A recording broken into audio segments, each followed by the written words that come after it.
Hello students, welcome back to the class and let's go the next paragraph. Chronic stress can lead to continuously high levels of cortisol. And the name of the hormone cortisol. It means chronic stress means लंबे समय तक जो stress बना रहता है, ठीक है, उसे कहते हैं chronic stress.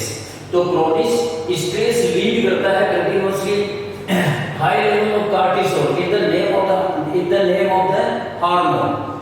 तो लंबे समय तक अगर ये स्ट्रेस बना रहता है तो ये हार्मोन क्रिएट होता है, ठीक है.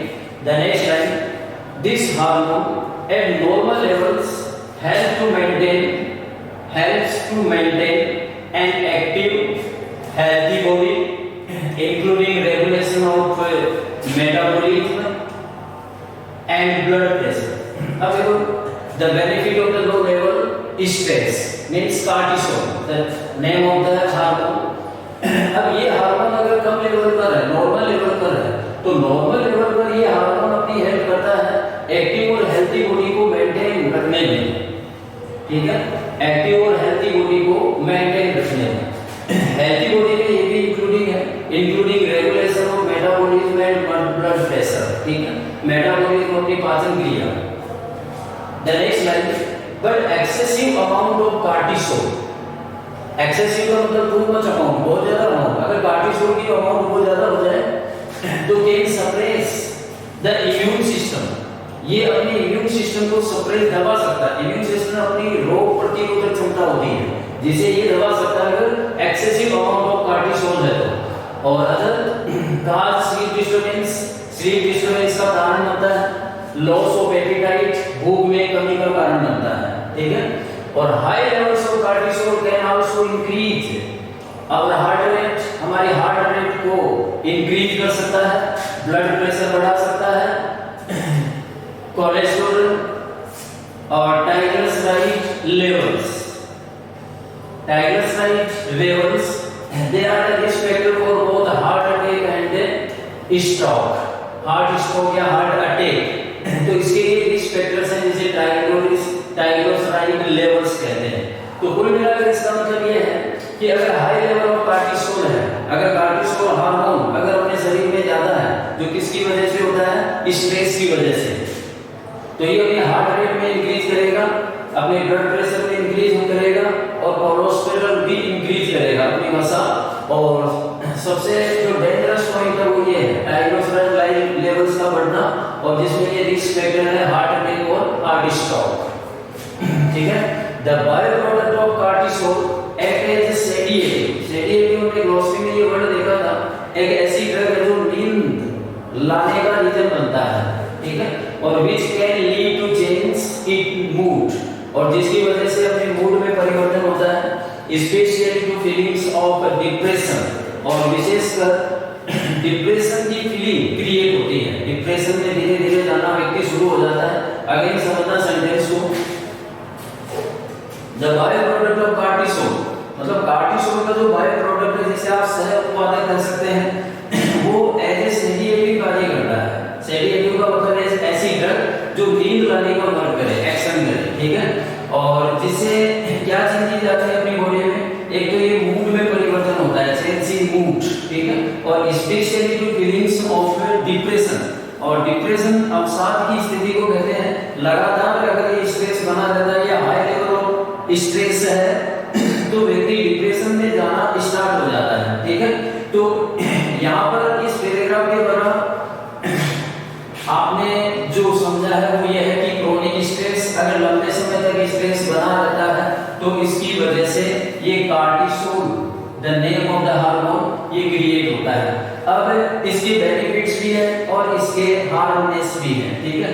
बेनिफिट इसका ये है कि अगर ये लो लेवल है, ये हार्मोन अगर अपनी बॉडी में लो लेवल है तो ये अपनी बॉडी को एक्टिव बनाता है, हेल्थी भी बनाता है, ठीक है, और इसके साथ साथ अपनी जो मेटाबॉलिज्म और जो ब्लड प्रेशर है वो रेगुलेट रहता है, ठीक. दूसरा, अगर ये कार्टिसोल ज्यादा अमाउंट में है तो ये अपने को इम्यून सिस्टम को दबा सकता है, ठीक, और ये स्लीप डिस्टर्बेंस का कारण बनता है, भूख में कमी का कारण भी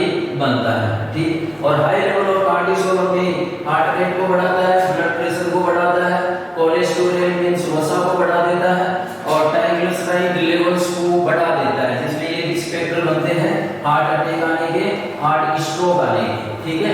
और कार्टिसोल जो बाय प्रोडक्ट है वो है सेडिएटिव्स। तो सेडिएटिव्स की लाइक ये काम करता है, ठीक है, जिसमें चेंजेस आने शुरू हो जाते हैं in the body of human, जैसे मूड में चेंजेस आता है और specially the depression, feelings of depression. तो ये पैराग्राफ आपको समझ में आ गया होगा। और इस पैराग्राफ से आपके आगे के दो क्वेश्चन कवर होते हैं कंटीन्यूअस, ठीक है। तो वो दोनों क्वेश्चन भी हम यही क्लियर कर लेते हैं। जैसे कल हमने चार क्वेश्चन रीड किए थे।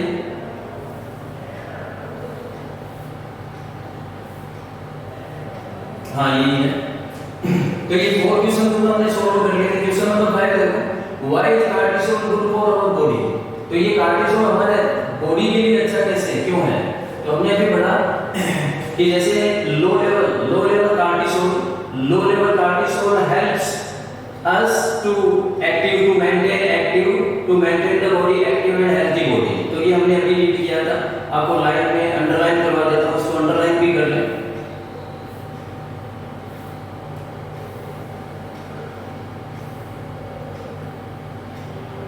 Yes, hit the line.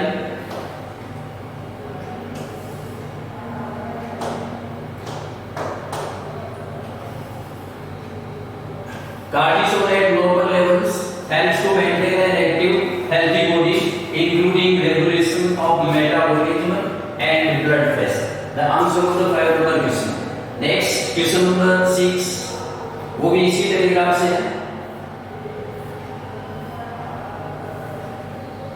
Yes, describe the impact of the high level of cortisol on our health. तो अभी हमने रीड किया था। क्वेश्चन का मतलब यह है कि हाई लेवल कार्टिसोल का हमारी हेल्थ पर क्या इम्पैक्ट पड़ता है, उसको इसका डिस्क्रिप्शन लिखना है, ठीक है। तो यहां से आपकी लाइन कवर होगी, high level of cortisol, subject आपका ये रहेगा हाई लेवल ऑफ कार्टिसोल, और इसमें ये रहेगा cortisol is good for our body. Answer के लिए सेम पैराग्राफ में चलते हैं। यस, तो हाई लेवल ऑफ कार्टिसोल,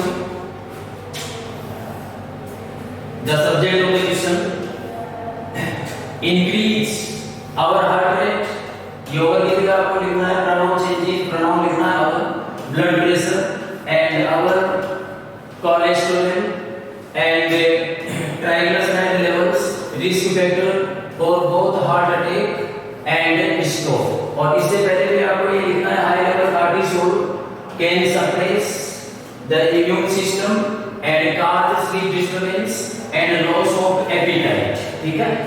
तो ये सारे हाई लेवल कार्टिसोल के ही इम्पैक्ट हैं। तो जो इम्पैक्ट है again repeat, sleep disturbance, cause sleep disturbance, loss of appetite, the next increase our heart rate, blood pressure, our cholesterol and triglyceride levels, they are risk factor for both heart attack and stroke। तो ये दोनों question आपको इस paragraph से समझ में आए होंगे। नेक्स्ट चलते हैं, नेक्स्ट पैराग्राफ।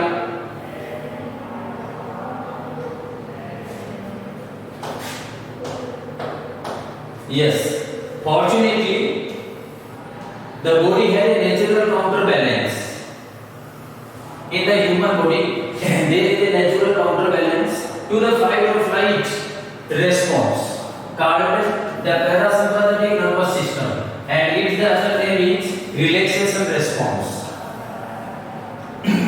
समझा? अभी हमने ऊपर जो पैराग्राफ रीड किया था उसमें हमने फाइट और फ्लाइट रेस्पॉन्स या सिंपैथेटिक नर्वस सिस्टम के अबाउट हमने रीड किया था, ठीक है। अब राइटर का ये कहना है कि फॉर्चूनेटली यानी भाग्य से हमारी बॉडी में नेचुरल काउंटर बैलेंस होती है। नेचुरल काउंटर बैलेंस का मतलब है कि हमारी बॉडी में इतनी इम्यून सिस्टम होती है, इतना इम्यून पावर होता है कि जिससे वो नॉर्मल जो डिसीज है वो नॉर्मल डिसीज से लड़ने की पावर रखता है, ठीक है। तो जिसे कहते हैं नेचुरल काउंटर बैलेंस। तो ये जो नेचुरल काउंटर बैलेंस है हमारी बॉडी में, इट्स अगेंस्ट फाइट और फ्लाइट रेस्पॉन्स, ये इसके अगेंस्ट है, and it the name parasympathetic nervous system. इसका नाम है पैरासिम्पैथेटिक नर्वस सिस्टम, ठीक है। और जिसका अदर नेम है रिलैक्सेशन रेस्पॉन्स, ठीक है। तो ये बात आपको समझ में आ गई होगी। ऊपर जो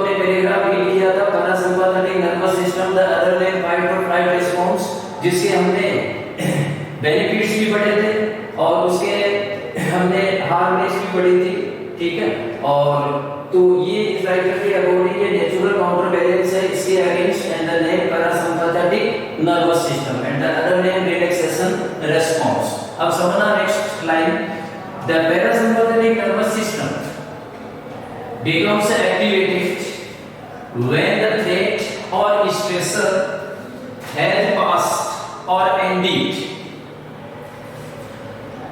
ये जो पैरासिम्पैथेटिक नर्वस सिस्टम है ये एक्टिवेट हो जाता है, अपने हमारे बॉडी में एक्टिवेट हो जाता है। कब एक्टिवेट होता है?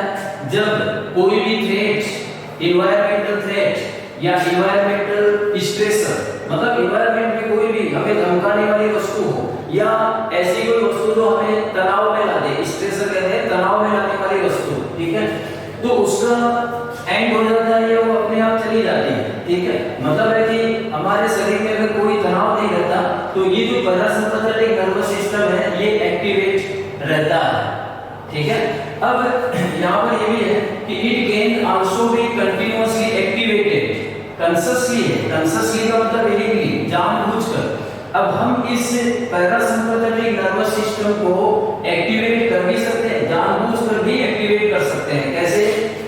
Bye deepening the breath, deepening the breath and दूसरा तरीका है रिलैक्सिंग द स्केलेटल मसल्स। मतलब डीपनिंग द ब्रेथ का मतलब है जोर-जोर से सांस लेकर। यदि हम जोर-जोर से सांस लेते हैं तो जो भी स्ट्रेसर है या जो भी थ्रेट है वो चला जाएगा और पैरासिम्पैथेटिक नर्वस सिस्टम एक्टिवेट हो जाएगा। और दूसरा तरीका है अपनी मांसपेशियों को रिलैक्स देना। रिलैक्सिंग का मतलब to give the relax and our skeletal muscles, मतलब आवर रिब्स, हमारी मांसपेशियां तो हमारी मांसपेशियों को रिलैक्स देना। जैसे मतलब हम चेयर पर बैठे हैं तो चेयर पर ऐसे आराम से बैठ जाना, ठीक है, एकदम माइंड एकदम से रिलीफ में, ठीक है। तो इस तरह से भी हम पैरासिम्पैथेटिक नर्वस सिस्टम को एक्टिवेट कर सकते हैं, ठीक है। तो यहाँ पर आपको ये समझना है, ये तो समझ में आ गया होगा पैरासिम्पैथेटिक नर्वस सिस्टम ये क्या है। हमारे अंदर हमारी बॉडी में जो नेचुरल काउंटर बैलेंस है वो नेचुरल काउंटर बैलेंस ही पैरासिम्पैथेटिक नर्वस सिस्टम है, जिसका दूसरा नाम है रिलैक्सेशन रिस्पांस। अब आपको ये समझना है कि ये हमारी बॉडी में एक्टिवेट हो जाता है, अपने आप ही एक्टिवेट हो जाता है जब हमारी बॉडी में या हमें कोई तनाव नहीं रहता या हमें कोई थ्रेट यानी हमें कोई धमकाने वाली वस्तु का एंड हो जाता है या नहीं होती है। दूसरी बात, हम इसको जानबूझकर भी एक्टिवेट कर सकते हैं। उसके दो तरीके हैं, एक तो गहरी सांस लेकर और दूसरा है अपनी मांसपेशियों को रिलैक्स देकर। अब देखो यहाँ इस पैराग्राफ से क्वेश्चन बनता है जो उसका नेक्स्ट क्वेश्चन है। नेक्स्ट क्वेश्चन इसी के लिए है पैरासिम्पैथेटिक नर्वस सिस्टम के लिए कि वो कैसे एक्टिवेट होता है। और देखो क्वेश्चन ही पढ़ लेते हैं इससे अच्छा।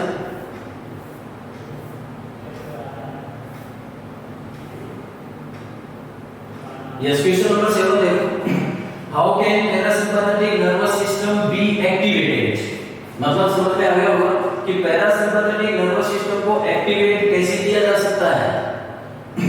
The answer will be the same lines.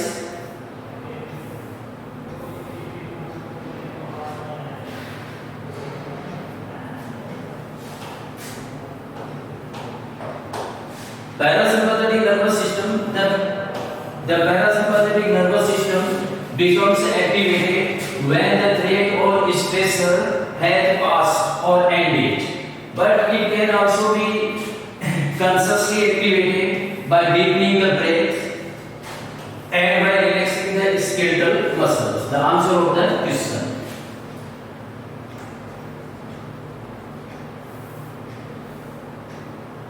Now let's read the next paragraph. When activated the parasympathetic nervous system, parasympathetic nervous system मतलब है कि जब पैरासिम्पैथेटिक नर्वस सिस्टम एक्टिवेट हो जाता है या तो अपने आप या हमारे द्वारा, तो इट लोअर्स ब्लड प्रेशर को कम करता है, हार्ट रेट को कम करता है, respiration in the place of the breath, हमारे सांस लेने की जो चाल है गति है उसे कहते हैं रेस्पिरेशन। इसके अलावा digestion and elimination are allowed to stimulate, तो हमारी जो डाइजेशन है, पाचन क्रिया, एलिमिनेशन, तो इनको स्टिमुलेट होने की परमिशन मिलती है। इससे जब पैरासिम्पैथेटिक नर्वस सिस्टम एक्टिवेट रहता है, ठीक है, stimulate means excited, is free to travel to the digestive, reproductive, glandular कहते हैं ग्रंथि को, and our immune system। और इसके बाद अगर पैरासिम्पैथेटिक नर्वस सिस्टम हमारी बॉडी में एक्टिवेट है तो इसकी वजह से जो ब्लड है वो भी इजीली ट्रेवल करने के लिए फ्री रहता है अपने डाइजेस्टिव सिस्टम में, रिप्रोडक्टिव सिस्टम में, अपने जो ग्लैंडुलर मतलब जो ग्रंथियां हैं उनमें, और सबसे बड़ी बात है our immune system, in our immune system.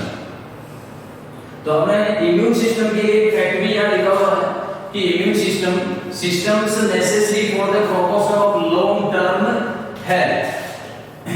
इसका मतलब है कि यदि लंबे समय तक स्वस्थ बने रहना है तो इम्यून सिस्टम ये बहुत ज्यादा जरूरी है। देखो ये फैक्ट ये कहता है systems necessary for the proportion का मतलब वृद्धि, increase of long term health. अगर लॉन्ग टर्म हेल्थ में इंक्रीज के लिए the system immune system is very necessary in our body. ठीक है, तो ये आपको वे बेनिफिट्स आपको समझ में आए होंगे कि यदि पैरासिम्पैथेटिक नर्वस सिस्टम हमारी बॉडी में एक्टिवेट है, यहाँ इससे पीछे पैराग्राफ में आपने ये पढ़ा कि ये एक्टिवेट हो भी जाता है और किया भी जा सकता है। ठीक है, जब कोई भी थ्रेट या स्ट्रेसर एंडिंग है नहीं है तो पैरासिम्पैथेटिक नर्वस सिस्टम अपने आप एक्टिवेट हो जाता है। ठीक, और हम जानबूझकर भी इसे एक्टिवेट कर सकते हैं। उसके दो तरीके हैं, एक तो गहरी सांस लेकर और दूसरा अपनी मांसपेशियों को रिलैक्स छोड़कर। ठीक है, अब बेनिफिट इससे ये है कि अगर ये पैरासिम्पैथेटिक नर्वस सिस्टम एक्टिवेट अपनी बॉडी में रहता है, चाहे हम कैसे भी करें, तो ये अपने ब्लड प्रेशर को, हार्ट रेट को, रेस्पिरेशन को, इनको कम कर देता है और डाइजेशन, एलिमिनेशन ये स्टिमुलेट रहते हैं। मतलब उतने ही वर्कआउट इनका उतना ही वर्कआउट रहता है जितना रहना चाहिए, और ब्लड को फ्री रहता है ट्रेवल करने के लिए डाइजेस्टिव सिस्टम में, रिप्रोडक्टिव में और ग्लैंडुलर में और इम्यून सिस्टम में। तो इम्यून सिस्टम के लिए बहुत अच्छा फैक्टर है, ये बहुत जरूरी है लॉन्ग टर्म हेल्थ के लिए। ठीक है, अब आगे चलते हैं। द रिलैक्सेशन रिस्पांस, ये इसी का नाम है, पैरासिम्पैथेटिक नर्वस सिस्टम का नाम है relaxation response. It also known as the rest and review stage. तो relaxation response rest and review stage के नाम से भी जाना जाता है। When the body has the time and resources to heal the body and to respond to illness. अब समझना राइट को तो ये रिलैक्सेशन रिस्पांस रेस्ट और रिव्यू स्टेज के नाम से जाना जाता है जब body has the time. Body has the time का मतलब है कि body is in the state of rest. यहां लिख रहा हूं मैं,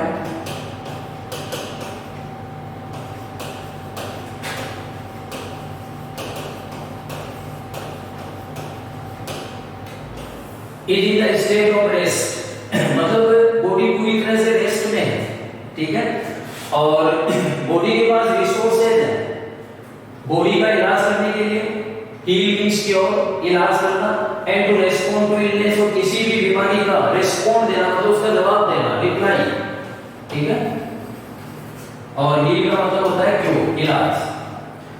तब ये रिलैक्सेशन रिस्पांस रेस्ट और रिव्यू स्टेज के नाम से जाना जाता है। ठीक है, अगेन रिपीट द लाइन, ये रेस्ट और रिव्यू स्टेज कहलाता है जब बॉडी पूरी तरह से रेस्टफुल होती है, मतलब रेस्ट आरामदायक होती है, मतलब रेस्ट पोजीशन पर होती है। ठीक है, और अपनी बॉडी के पास इतने रिसोर्सेज होते हैं कि वो बॉडी को हील कर सके और किसी भी बीमारी का जवाब दे सके। ठीक है, यदि कुल मिलाकर अपनी बॉडी को टोटली इनएक्टिव रहे तो obviously means clearly by increasing the frequency, time and depth of the relaxation response we not only allow our body to recover from illness and disease, but we also practice preventive medicine by allowing the body to perform all of its essential maintenance tasks. अब next line को समझना, obviously कहते हैं clearly, it means it is very clear, by increasing the frequency, time and depth of relaxation response, मतलब इन चीजों को increase करके, एक तो फ्रीक्वेंसी को, टाइम को, और ये जो रिलैक्सेशन रिस्पांस है इसकी डेप्थ को। We not only allow our body to recover from illness and disease, हम न केवल हमारी बॉडी को किसी भी बीमारी से रिकवर होने में रिकवर होने की परमिशन देते हैं। मतलब न केवल हमारी बॉडी किसी बीमारी से रिकवर होती है, but we also practice preventive medicine, बल्कि हम इसका use as a preventive medicine के रूप में भी करते हैं। By allowing the body to perform all of its essential maintenance task, अपनी ही बॉडी को जितनी भी मेंटेनेंस टास्क है उन सभी मेंटेनेंस टास्क को पूरा करके या पूरा करने की परमिशन देकर। देखो क्या है कि रेस्ट और रिन्यू स्टेज तो आपको समझ में आ गया। तो रेस्ट और रिन्यू स्टेज ये तो तब है जब अपनी बॉडी टोटली इनएक्टिव है and in the our body is in the state of rest. ठीक है, तो हमारी बॉडी अपनी ही बॉडी का इलाज करती है, किसी भी बीमारी को रेस्पॉन्ड कर देती है, उसका जवाब देती है। अब राइटर का कहना यह है कि यदि हम हमारी बॉडी में जैसे इन चीजों को अगर इंक्रीज जैसे frequency, time, depth of the relaxation response, ये रिलैक्सेशन रिस्पांस अपनी मांसपेशियों को आराम देना या डीपनिंग द ब्रेथ, गहरी सांस लेना या कोई भी ऐसी प्रॉब्लम हमें क्रिएट नहीं आए, तो इस तरह की चीजें हैं। तो इससे न केवल हमारी बॉडी किसी भी बीमारी को रिकवर करने की परमिशन देती है, कोई भी बीमारी हमारी कोई भी बीमारी है तो उस बीमारी से रिकवर हो जाएगा अपनी बॉडी। और इसके अलावा हम एज ए प्रिवेंटिव मेडिसिन के रूप में इसका यूज करते हैं। कैसे करते हैं? हमारे जितने भी एसेंशियल मेंटेनेंस टास्क हैं, ठीक है, उनको कंप्लीट करने के लिए, पूरा करने के लिए अपनी बॉडी को परमिशन देकर। तो कुल मिलाकर रिलैक्सेशन रिस्पांस या पैरासिम्पैथेटिक नर्वस सिस्टम, ठीक है, ये बॉडी में रहना, ये एक्टिवेट रहना बॉडी में जरूरी है। ठीक है, और इसका टर्म भी आपको समझ में आ गया होगा कि जैसे ये कुछ भी अपने आप ही एक्टिवेट हो जाता है और हम इसे एक्टिवेट कर भी सकते हैं। अब देखो इस पैराग्राफ से जो क्वेश्चन है वो क्वेश्चन हम पहले फाइंड आउट करते हैं। इसी पैराग्राफ से मिलेगा आपको। जैसे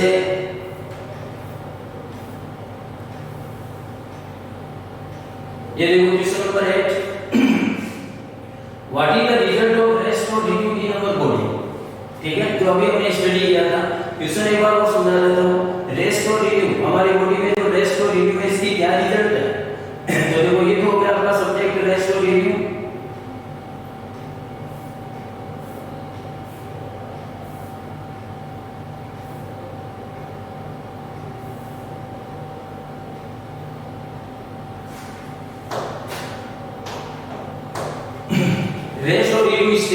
Rest or renew states heals the body and respond to illness in the state of rest. In the state of rest is the answer of the question. Rest or renew states, ये देखो ये लिखा हुआ था body has the time and resources to heal the body and respond to illness. तो rest or renew states heals the body and respond the illness in the state of rest. ठीक है, अब एक नेक्स्ट क्वेश्चन हमने अच्छा ये भी लिखे हैं, it allows, present simple tense का यूज करेंगे, it allows the body to perform all of its essential maintenance task. तो ये दो सेंटेंस हमें इसके आंसर में लिखने हैं। ठीक है, the second sentence again repeat, it allows between the rest and renew stage, allows the body to perform all of its essential maintenance tasks. The next question भी इसी पैराग्राफ से है।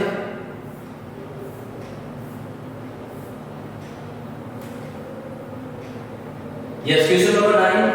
What is important for the promotion of long-term health, immune system? General में भी हमने clear किया था। Question सुनो तो पहले, लॉन्ग टर्म हेल्थ के लिए, लॉन्ग टर्म हेल्थ की प्रमोशन के लिए मतलब इंक्रीज के लिए कौन सी चीज है जो सबसे ज्यादा इंपॉर्टेंट है? Immune system. Immune system is very important for the promotion of long term health. ठीक है, और इसके अलावा the true activation of the parasympathetic nervous system is also very important. मतलब जो पैरासिम्पैथेटिक एक्टिवेशन, पैरासिम्पैथेटिक जो सिस्टम है उसका एक्टिवेट रहना ये भी सबसे ज्यादा इंपॉर्टेंट है। ठीक है, लॉन्ग टर्म हेल्थ के लिए। तो इम्यून सिस्टम और पैरासिम्पैथेटिक नर्वस सिस्टम ये दो चीजें होगी जो शरीर में बहुत ज्यादा नेसेसरी पॉइंट है। अब केवल ये दो ही क्वेश्चन बचे। Describe the main components of yoga practice. मतलब योगा प्रैक्टिस के जो मेन कंपोनेंट्स है, कंपोनेंट्स का मतलब आप कह सकते हैं आसन या मुद्राएं। ठीक है, वो क्या क्या है वो लिखनी है। और क्वेश्चन नंबर 11 है, what does the practice of yoga increase. मतलब अगर अपन डेली योगा करते हैं तो वो चलो इसके बाद हम नेक्स्ट पैराग्राफ रीड करते हैं।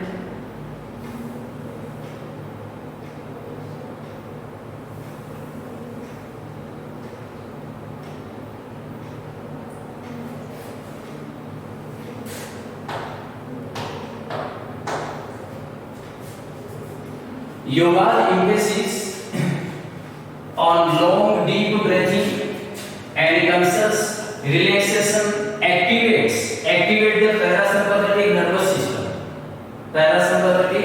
system and promotes its rest and review functions।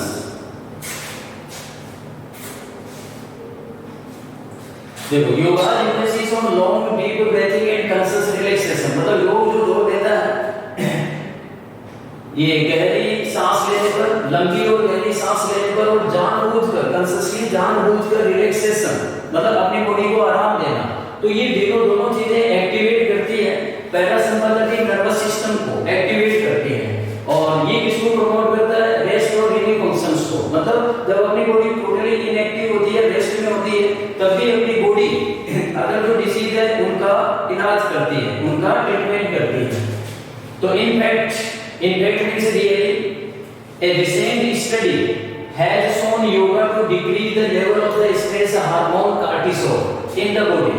हाल ही में जो स्टडी की गई है उसने शो किया है, has shown yoga to increase the level of stress hormone cortisol in the blood। हमारे बॉडी में जो स्ट्रेस हार्मोन है द नेम कार्टिसोल, उसकी लेवल को ये डिक्रीज करता है।